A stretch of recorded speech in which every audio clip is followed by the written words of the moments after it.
नमस्कार। Education hub की इस ऑनलाइन लेक्चर सीरीज़ में आपका स्वागत है। आज हम इस सीरीज़ के अंदर सबसे पहले हम फिज़िक्स के चैप्टर दैट इज़ लाइट के ऊपर डिस्कशन करेंगे और मेरा पूरा फोकस रहेगा कि मैं आपको इस चैप्टर के अच्छे से समझा सकूं ताकि आपको कोई भी पेपर के दौरान समस्या ना रहे। यदि इसके अलावा आपको कोई और मन में सवाल आता है या कोई भी डाउट होता है तो आप मुझे डिस्क्रिप्शन में लिखे डिटेल्स पर मेल आईडी पर या व्हाट्सएप नंबर पर कांटेक्ट कर सकते हैं और मैं कोशिश करूंगा कि आपको जल्द से जल्द आपके सवालों का जवाब दे सकूं। तो चलिए शुरुआत करते हैं बिना समय गवाए। आज हम जिस चैप्टर की बात करेंगे उस चैप्टर का नाम है लाइट। लाइट, सबसे पहले हम बात करते हैं व्हाट इज़ लाइट। लाइट है क्या? लाइट की यूँ आम तौर पे बात की जाए तो light is simply a form of energy. Light एक एनर्जी का स्रोत है। हालांकि एनर्जी हमारी धरती पर कई फॉर्म्स में पाई जाती हैं। Sound is also energy, electromagnetic wave is also energy. तो उसी प्रकार से लाइट भी एक एनर्जी है। हालांकि लाइट भी एक पार्ट होता है इलेक्ट्रोमैग्नेटिक वेव का, जो आप बड़ी क्लासेस के अंदर डिस्कस करेंगे। लाइट जो कि एक एनर्जी का फॉर्म होती है, ये हमें हीट भी सेंसेशन कराती है। बेसिकली ये जो लाइट होती है, ये लाइट हम जो है केवल देख सकते हैं। तो means it's a form of energy which gives sensation to eye. ठीक है, ये केवल आईज के जरिए which gives sensation to eye, ये हम आँखों के ज़रिए ही देख सकते हैं। ठीक है, ऐसा तो कोई है नहीं कि कोई कान से भी लाइट देखता हो। ठीक है, तो ये तो एक बड़ी अलग ही विचित्र बात हो जाएगी यदि ऐसा कोई होता है तो लाइट क्या है? Light is a form of energy और विच इज़ सेंसेशन टू आई। अब हम ये तो बात कर चुके हैं। हालांकि जो लाइट हमारे पास जो लाइट के सोर्सेज होते हैं, तो सोर्सेज ऑफ लाइट की मैं बात करूं, सोर्सेज ऑफ लाइट, तो अर्थ पे जो मेजर लाइट का सोर्स होता है दैट इज़ सन। ठीक है, सबसे बड़ा अर्थ पे जो लाइट का सोर्स है दैट इज़ सन। हालांकि लाइट के सोर्सेज को भी हमने कई पार्ट्स में डिवाइड कर रखा है। तो लाइट सोर्स जो होते हैं वो दो टाइप के होते हैं।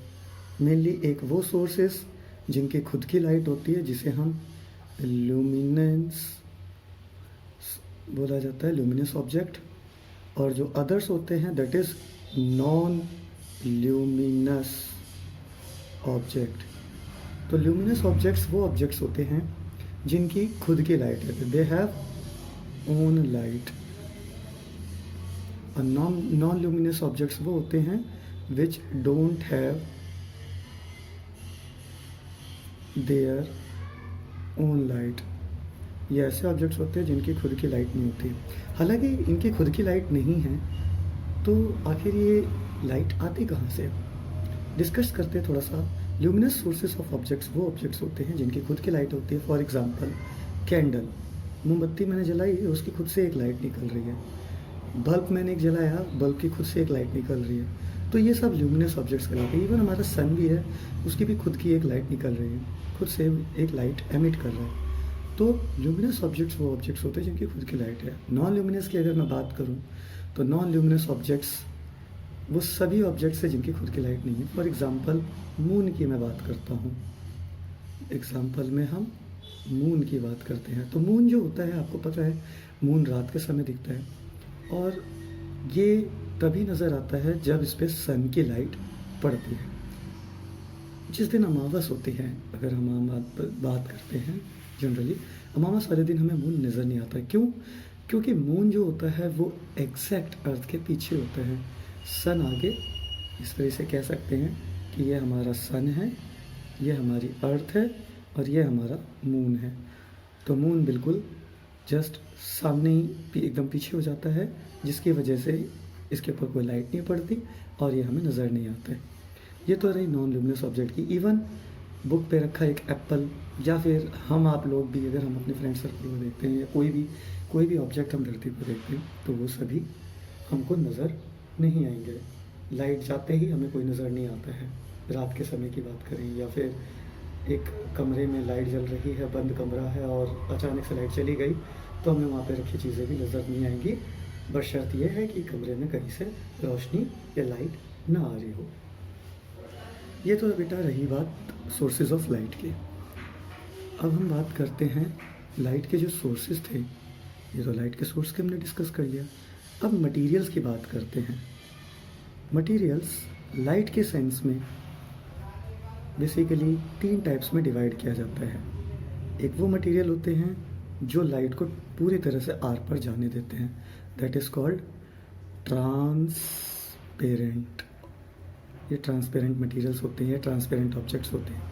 दूसरा होता है ट्रांसल्यूसेंट और तीसरा होता है ओपेक। इसके बारे में थोड़ा सा डिटेल कर लेते हैं डिस्कशन। ट्रांसपेरेंट ऑब्जेक्ट्स वो ऑब्जेक्ट्स होते हैं जिनके अंदर से लाइट आर पार निकल जाती है, या फिर कह सकते हैं ये वो मटेरियल होते हैं जिनके अंदर से लाइट आर पार निकल जाती है। ठीक है, इनके अंदर से लाइट पूरी की पूरी आर पार निकल जाती है, ये ट्रांसपेरेंट होते हैं। वहीं ट्रांसल्यूसेंट वो होते हैं ऑब्जेक्ट्स जिनके अंदर से लाइट कुछ ही निकलती है, सारी नहीं निकलती है। और ओपेक वो होते हैं जिनके अंदर से लाइट बिल्कुल भी नहीं निकल पाती, यहाँ से कोई लाइट नहीं आती है। फॉर एग्जांपल ट्रांसपेरेंट हो गया आपका, जैसे कह सकते हैं आप ग्लास, नॉर्मली ग्लास ट्रांसपेरेंट होता है। ठीक है, ट्रांसलूसेंट ग्लास भी होते हैं लेकिन हम ट्रांसपेरेंट की जैसे आकार देखा जा सकता है, या फिर आपकी फिल्म प्लास्टिक फिल्म कह सकते हो जो नॉन कलर्ड होती हैं। वही ट्रांसल्यूसेंट हो गए आपके ट्रांसल्यूसेंट के अंदर अगर हम बात करें तो आपके कलर्ड ग्लासेस आ जाते हैं सारे। ठीक है, वाइट कलर के ग्लास हो गए, या बाथरूम में आपने देखा होगा मूवीज़ के अंदर दिखाते हैं कि बाथरूम के अंदर जो ग्लासेस लगे होते हैं वो सभी कलर्ड ग्लासेस होते हैं। वही ओपेक ऑब्जेक्ट्स के अंदर वो सभी ऑब्जेक्ट्स आते हैं जिनके अंदर से लाइट नहीं निकलती है। जैसे इसके एग्जाम्पल की बात मैं करूँ तो इसके अंदर वो एग्जाम्पल्स आते हैं जनरली, जैसे मैं कहूँ वुड, वॉल, दीवार हो गई, ठीक है, स्टोन हो गया, मार्बल हो गया, आप कह सकते हो लकड़ी है, इसके आर पार से लाइट नहीं निकलती है। तो ये सभी आपके ओपेक के अंदर एग्जाम्पल आ जाते हैं। तो अभी हमने डिस्कस किया लाइट और उसके सोर्सेस के बारे में। लाइट की कुछ प्रॉपर्टीज़ भी होती हैं, तो छोटी क्लासेस में आपने पढ़ा भी होगा इवन प्रॉपर्टीज़ ऑफ लाइट की। तो प्रॉपर्टीज़ ऑफ लाइट में सबसे पहली प्रॉपर्टी है कि भाई it can travel in a straight line. ये स्ट्रेट लाइन में ही ट्रैवल करते हैं। ये इसकी एक सबसे इम्पॉर्टेंट प्रॉपर्टी कह सकते हैं लाइट की। ठीक है, इसको समझने के लिए आपने बचपन में या छोटे क्लासेस में ये भी पढ़ा होगा कि आपने कैंडल बर्न करी, कैंडल जलाई और कैंडल को आपने 2 डिफरेंट टाइप्स के स्ट्रॉज लिए। एक स्ट्रॉ बैंडेड स्ट्रॉ थी, इस तरीके से बैंडेड स्ट्रॉ थी, और आप इधर से इसको व्यू कर रहे थे, ये आपकी आई है, आप यहाँ से देख रहे थे तो आपको स्ट्रॉ नहीं नज़र आ रही थी। वही दूसरी तरफ आपने एक स्ट्रेट लाइन की स्ट्रॉ ली और उसमें भी आपने देखना शुरू किया, तो आपने ये देखा कि जो स्ट्रेट वाली स्ट्रॉ थी उसमें से आप इजीली लाइट की फ्लेम को देख पा रहे थे, जबकि जो बेंडेड स्ट्रॉ थी उसमें से आप लाइट को नहीं देख पा रहे थे। तो इस कंक्लूजन पे हम ये डिस्कस कर सकते हैं या कह सकते हैं कि लाइट जो है स्ट्रेट लाइन में ट्रैवल करती है। इसके अलावा और भी सिंपल प्रॉपर्टीज़ हैं कि ये आपका ट्रांसपेरेंट, ये आपका रिफ्लेक्शन भी शो करता है, रिफ्लेक्शन भी शो करता है। ये डिफरेंट प्रॉपर्टीज़ को भी हम आगे डिस्कस करेंगे, जो कि डिफरेंट लॉज को फॉलो करते हुए चलते हैं। एक बात मैं और ऐड करना चाहूँगा कि जो लाइट है, जो स्पीड होती है लाइट की, वो बहुत ज़्यादा होती है। ठीक है, इसको जनरली अगर हम बात करें तो इसको मैं कह सकता हूँ कि स्पीड ऑफ द लाइट जो होती है वो 3 लाख किलोमीटर, 3 × 10⁵ किलोमीटर पर सेकेंड, यही दूसरी शब्दों में अगर बोला जाए तो 3 × 10⁸ मीटर पर सेकेंड। तो स्पीड ऑफ लाइट जो होती है वो 3 लाख किलोमीटर प्रति सेकेंड होती है, या फिर 3 × 10⁸ मीटर पर सेकेंड होती है, जो हमें सन से अर्थ पे मिलती है। तो ये तो लाइट की स्पीड की बात रही। अच्छा बच्चों, अब इसमें हम आगे डिस्कस करेंगे कि लाइट की दो इम्पॉर्टेंट प्रॉपर्टीज़ जो कि और हैं, जिसको मैंने आपको बताया कि इसमें हम रिफ्लेक्शन के बारे में डिस्कशन करेंगे, रिफ्लेक्शन और रिफ्रैक्शन के बारे में। तो इसको हम चेक करेंगे और उसको गो थ्रू करेंगे। तो चलिए शुरू करते हैं रिफ्लेक्शन के बारे में।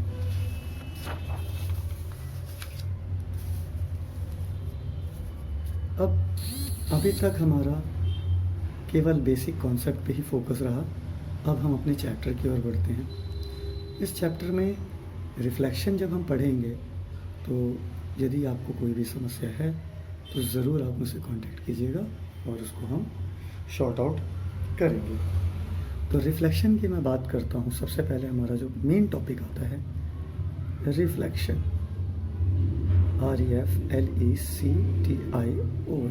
रिफ्लेक्शन। रिफ्लेक्शन होता क्या है? सिंपल सी बात में अगर हम बात करें, reflection is simply bouncing back of light. Light का टकरा कर वापस आ जाना। लाइट को टकरा कर वापस आना, ये कुछ आप यूं ही समझ सकते हैं कि मान लीजिए मेरे पास एक दीवार है और इस पर मैंने एक बॉल फेंक के मारी। ये रबर की बॉल है, जो प्लास्टिक के कॉस्को की बॉल होती है, नॉर्मली ग्रीन कलर की, आप लोगों ने देखा होगा। टेनिस बॉल भी आप बोल सकते हैं। कोई भी बॉल अगर आप इस पर मारते हैं दीवार पे, तो होगा क्या, जाएगी और टकरा कर वापस आ जाएगी। तो सेम वे में लाइट भी, जब हम इसको कंसिडर करते हैं रिफ्लेक्शन के पार्ट में, तो लाइट भी जाती है और किसी ऑब्जेक्ट से टकरा कर वापस आती है। इसी टकरा के वापस आने की प्रॉपर्टी की वजह से ही हमें ऑब्जेक्ट्स नज़र आते हैं। यदि ऐसा कि सिनेरियो हो कि लाइट टकरा कर वापस ही ना आए, तो वो ऑब्जेक्ट हमें नज़र ही नहीं आएंगे। वो कुछ मिस्टर इंडिया की तरह ही होगी। ठीक है, तो उसमें भी वही सीन था कि लाइट आर पार चली जाए किसी ऑब्जेक्ट से, तो वो ऑब्जेक्ट हमें नज़र ही नहीं आएगा, इनविजिबल हो जाएगा। ठीक है, आपने हैरी पॉटर के अंदर भी देखा होगा इस केस को कि वो एक जैकेट पहन लेता है, तो जिसकी वजह से वो अदृश्य हो जाता है। चलिए, तो आगे बात करते हैं बाउंसिंग बैक ऑफ लाइट के अंदर। तो bouncing back of light, that is called reflection. आपको कभी आपने सोचा है कि हमें ऑब्जेक्ट नज़र क्यों आते हैं? कोई भी ऑब्जेक्ट नज़र इसी वजह से आता है। मान लीजिए कि मैंने एक बुक पे एक एप्पल रख दिया है, ये मेरा छोटा सा एप्पल है, और किसी सोर्स से, हो सकता है कमरे में बल्ब लगा हो या कोई भी सोर्स है, वहाँ से लाइट आ रही है, उस एप्पल पे टकराएगी, तभी आपको एप्पल नज़र आएगा। तो that is reflection of light. ये रिफ्लेक्शन की वजह से ही हमें नज़र आता है। अच्छा, अब हम इसमें आगे डिस्कशन करते हैं। तो रिफ्लेक्शन ऑफ लाइट के बारे में हमने बात की। लाइट में रिफ्लेक्शन जो होता है, इसकी वजह से ऑब्जेक्ट नज़र आते हैं, हमने डिस्कस कर लिया है। अब हम बात करते हैं लॉज ऑफ रिफ्लेक्शन की। लॉज ऑफ रिफ्लेक्शन, तो जो कि बहुत इम्पॉर्टेंट टॉपिक है। लॉज ऑफ रिफ्लेक्शन के अंदर बेटा, सबसे पहले हम बात करने से पहले कुछ इम्पॉर्टेंट टर्म्स की बात करेंगे। सबसे पहला टर्म है हमारा इंसिडेंट रे। रे बेसिकली क्या है? लाइट जो होती है वो रेस की फॉर्म में होती है। अच्छा, इसमें एक पॉइंट हम आपसे डिस्कशन करना भूल गए थे कि रिफ्लेक्शन के टाइप्स भी हम डिस्कस करेंगे। तो पहले हम इसको, लाइट जो है वो हम जनरली बीम ऑफ लाइट कह सकते हैं। एक तो सिंगल रे होती है, आपने छोटी क्लास में पढ़ा है, रे ऑफ लाइट, वो सिंगल रे हो गई। लेकिन एक होती है beam of light. Beam of light में, बीम ऑफ लाइट के अंदर हम बहुत सारी रेस को एक साथ दिखाते हैं, that is beam of light हो जाता है। ठीक है, तो ये बीम ऑफ लाइट हो गया। तो अगर हम इंसिडेंट रे की बात करते हैं, तो इंसिडेंट रे क्या होती है? ऐसी रे जो सोर्स से जनरेट होती है और ऑब्जेक्ट तक आती है, किसी सोर्स से ऑब्जेक्ट तक आ रही है। ठीक है, इंसिडेंट रे किसी भी सोर्स से जनरेट हो रही है और ऑब्जेक्ट आ रही है। फॉर एग्जांपल, सन से लाइट की रे आ रही है हमारे पास अर्थ पे, तो वो इंसिडेंट रे हो गई। किसी भी सोर्स से जो लाइट ओरिजिनेट होती है, that is called incident ray. वहीं दूसरी चीज़ आती है बेटा आपका नॉर्मल।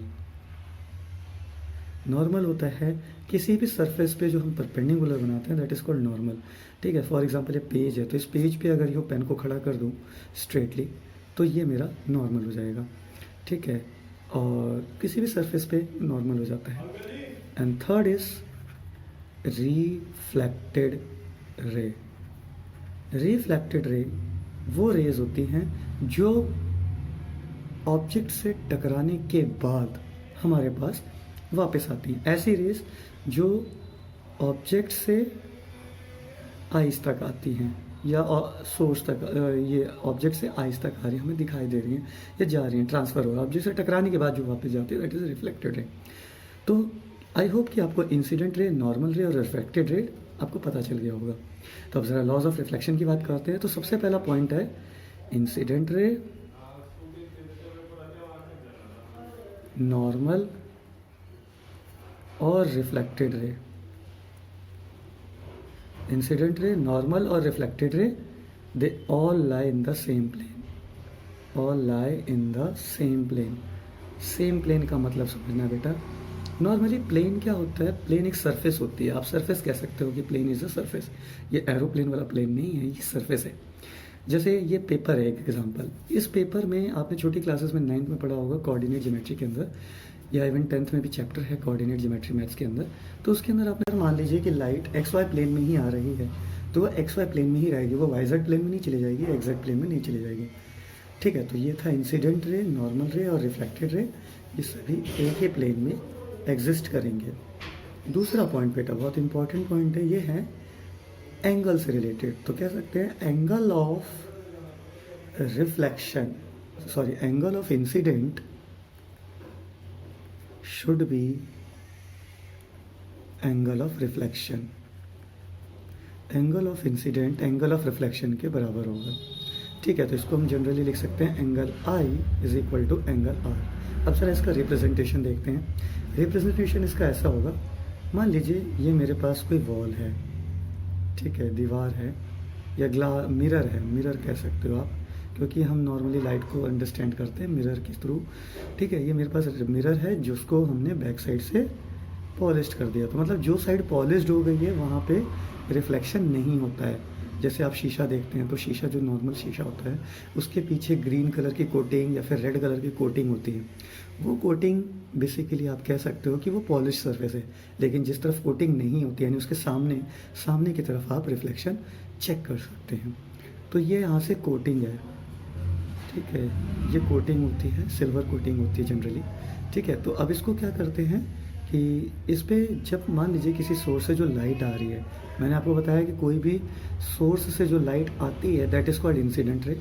ये जहाँ पे टकराएगी, अभी सरफेस है, इस सरफेस पे ये जो चीज़ बन रही है जहाँ टकरा रही है दैट इज़ नॉर्मल। इसका परपेंडिकुलर, सरफेस का परपेंडिकुलर दैट इज़ नॉर्मल। और टकराने के बाद ये वापस चली जाएगी। और जो लाइट जा रही है दैट इज़, ये तो आपकी इंसिडेंट रे हो गई, ये नॉर्मल हो गया और ये रिफ्लेक्टेड रे हो गया। तो आप कह सकते हैं कि नॉर्मल के साथ जो एंगल बन रहा है वो एंगल आई है, और नॉर्मल और रिफ्लेक्टेड के साथ जो एंगल बन रहा है दैट इज़ एंगल आर है। तो यहाँ पर angle I is equal to angle R, ये इसके थ्रू हो जाता है। तो आई होप कि आपको लॉज ऑफ रिफ्लेक्शन समझ में आ गया होगा। लॉज ऑफ रिफ्लेक्शन के जो दो मेन पॉइंट्स हैं वो हमने डिस्कस कर लिए हैं। सबसे पहला है इंसिडेंट रे, नॉर्मल रे और रिफ्लेक्टेड रे, ये सभी एक ही प्लेन में लाई करेंगे। वहीं दूसरी और एंगल ऑफ इंसिडेंट जो कि डेफिनेटली 100% इक्वल होगा एंगल ऑफ रिफ्लेक्शन के, ये लॉज ऑफ रिफ्लेक्शन कहते हैं। ठीक है, इसके बाद बेटा रिफ्लेक्शन के टाइप अगर हम डिस्कस करते हैं तो टाइप्स ऑफ रिफ्लेक्शन जो आता है, रिफ्लेक्शन जनरली हमारा दो टाइप का होता है। एक होता है रेगुलर रिफ्लेक्शन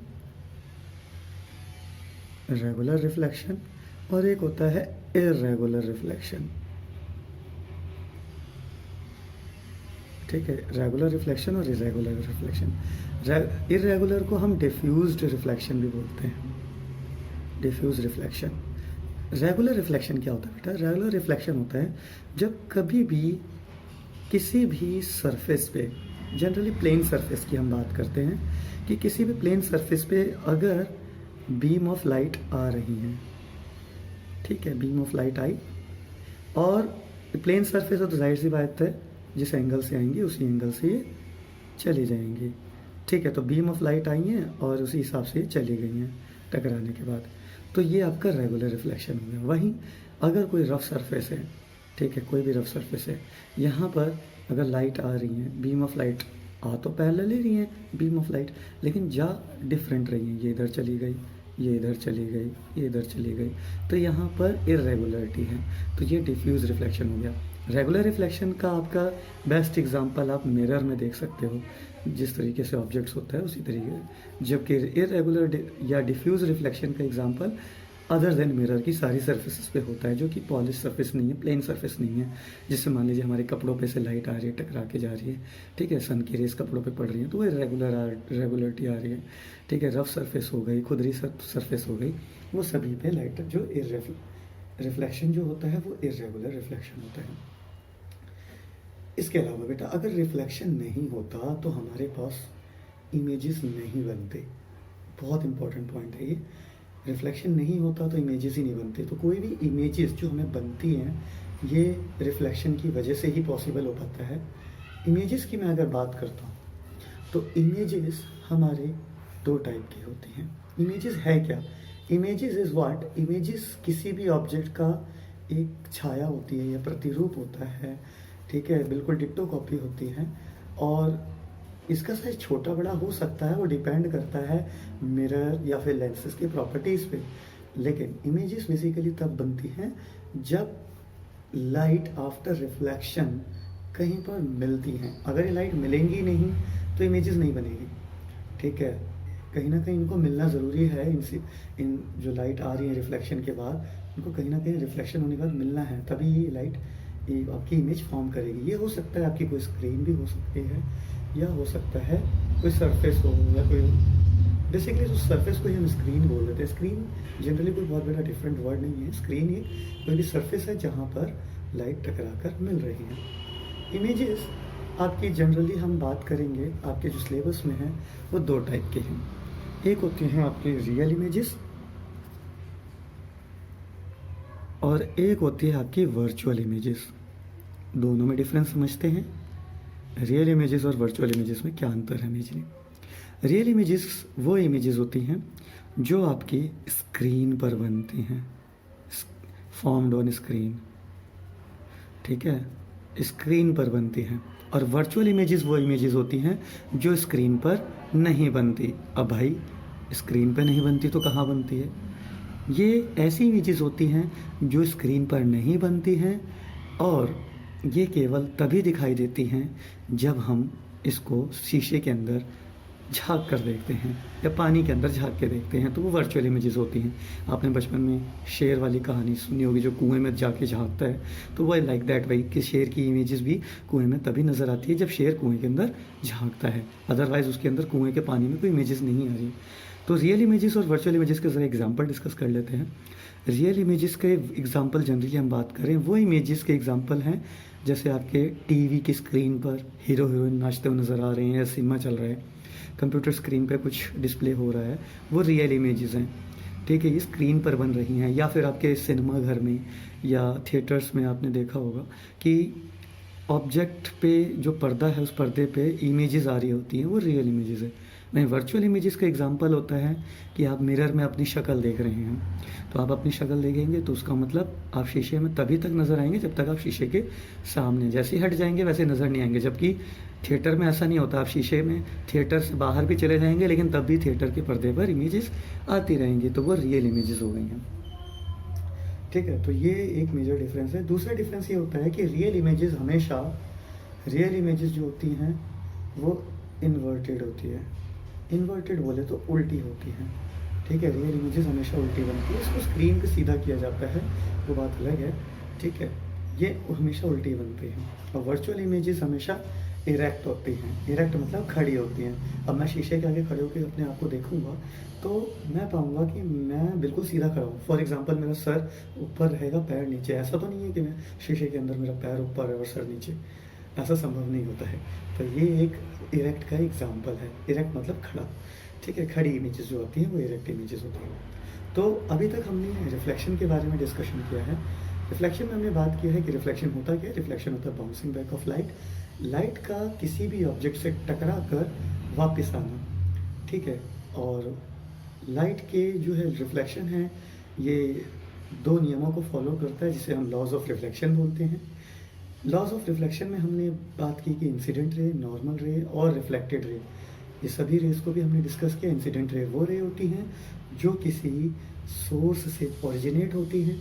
नॉर्मल रे वो रे होती है जो परपेंडिकुलर हम बनाते हैं। नॉर्मल को हम रे नहीं बोल सकते हैं, नॉर्मल जनरली बोलते हैं, ये सरफेस पे परपेंडिकुलर होता है।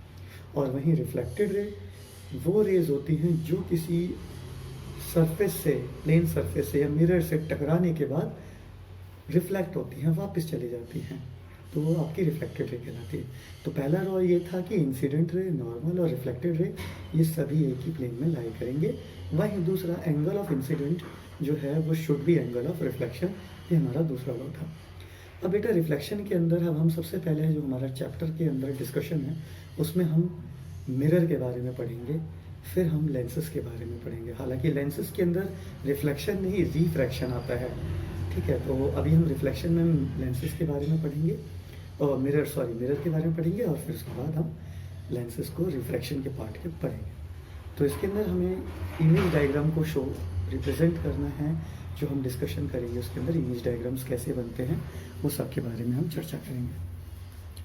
तो लाइट के एक बार रिव्यू कर लेते हैं कि अभी तक हमने क्या पढ़ा है।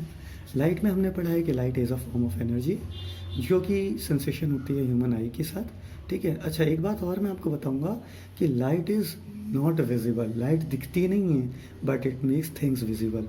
लाइट जो है आप कह सकते हैं लाइट इज़ नॉट विजिबल, ये विजिबल नहीं होती है बट मेक्स थिंग्स विजिबल। अगर लाइट नहीं होती तो थिंग्स विजिबल भी नहीं होती। तो ये एक पॉइंट मैं जो कि माइंड से स्किप हो गया था आपको बताने के लिए, ठीक है। तो लाइट जो होता है विजिबल नहीं है लेकिन उसकी वजह से हमें चीज़ें दिखाई देती हैं। लाइट के सोर्सेज हमने बात किया कि ल्यूमिनस ऑब्जेक्ट्स होते हैं और नॉन ल्यूमिनस ऑब्जेक्ट होते हैं। ल्यूमिनस ऑब्जेक्ट वो होते हैं जिनकी खुद की लाइट होती है, नॉन ल्यूमिनस ऑब्जेक्ट्स वो होती हैं जिनकी खुद की लाइट नहीं होती। ल्यूमिनस ऑब्जेक्ट में आपका जैसे बल्ब आ गई, कैंडल आ गई, ठीक है, सन आ गया। और नॉन ल्यूमिनस ऑब्जेक्ट्स में आपका जैसे मून आ गया या कोई भी ऑब्जेक्ट जैसे लाइट टकरा कर आपको नजर आ रही है, बुक हो गई, ठीक है, एप्पल हो गया, ये सब आपके नॉन ल्यूमिनस ऑब्जेक्ट्स हैं। वहीं मटेरियल की बात अगर हम करते हैं on the basis of light, तो लाइट के हिसाब से, लाइट ट्रांसपेरेंट के हिसाब से जो मटेरियल होते हैं, लाइट में कितनी लाइट पार हो सकती है, उन मटेरियल से गुजर सकती है, आर पार हो सकती है, उसके बेसिस पे आपके जो मटेरियल हैं वो 3 टाइप्स के होते हैं, ट्रांसपेरेंट, ट्रांसल्यूसेंट और ओपेक। ट्रांसपेरेंट वो ऑब्जेक्ट्स होते हैं जिनके अंदर से लाइट पूरी तरीके से आर पार हो सकती है, ये पूरी पार्शली निकल जाती है। फॉर एग्जांपल ट्रांसपेरेंट मिरर होते हैं या ग्लासेस होते हैं, उसके अंदर से लाइट पूरी निकल जाती है। वहीं ट्रांसल्यूसेंट वो ऑब्जेक्ट्स होते हैं जिसके अंदर से कुछ हद तक लाइट निकलती है, सारी लाइट नहीं जाती है, और ओपेक में से बिल्कुल भी लाइट नहीं जाती है, ठीक है। इसमें आपको ओपेक के अंदर दीवार हो गई, लकड़ी हो गई, और ट्रांसल्यूसेंट के एग्जांपल्स हो गए जैसे कलर ग्लासेस हो गए, ठीक है, सेल्फिंग पेपर्स हो गए, पन्नियाँ हो गई, जिस तरह से कलर पन्नियाँ होती हैं आप देखते हो, ठीक है। बच्चे कुछ रेड येलो कलर के पन्नियों के चश्मे बना के भी खेलते हैं, तो उसमें भी उनको अलग ही दिखता है, मीन्स कलरफुल दिखते हैं वर्ल्ड। तो उसमें भी सारे कलर्स आर पार नहीं होते हैं, कुछ ही कलर्स निकलते हैं। तो ये था हमारा ये लाइट के रिफ्लेक्शन के बारे में एक टॉपिक छोटा सा। अगले सीरीज़ के अंदर या अगले सेशन के अंदर हम आपके साथ डिस्कस करेंगे रिफ्लेक्शन के बारे में थोड़ा डिटेल में। रिफ्लेक्शन के अंदर हम इमेज डायग्राम की बात करेंगे और उसके बाद फिर इस चैप्टर के और आगे अगली कड़ी में बढ़ेंगे। अपना कीमती समय देने के लिए धन्यवाद। यदि आपको कोई भी सवाल हो तो आप बेहिचक नीचे दिए गए डिस्क्रिप्शन में डिटेल्स पर कांटेक्ट कर सकते हैं या मेल कर सकते हैं और आपको जल्द से जल्द उसका रिस्पॉन्स दे दिया जाएगा। धन्यवाद।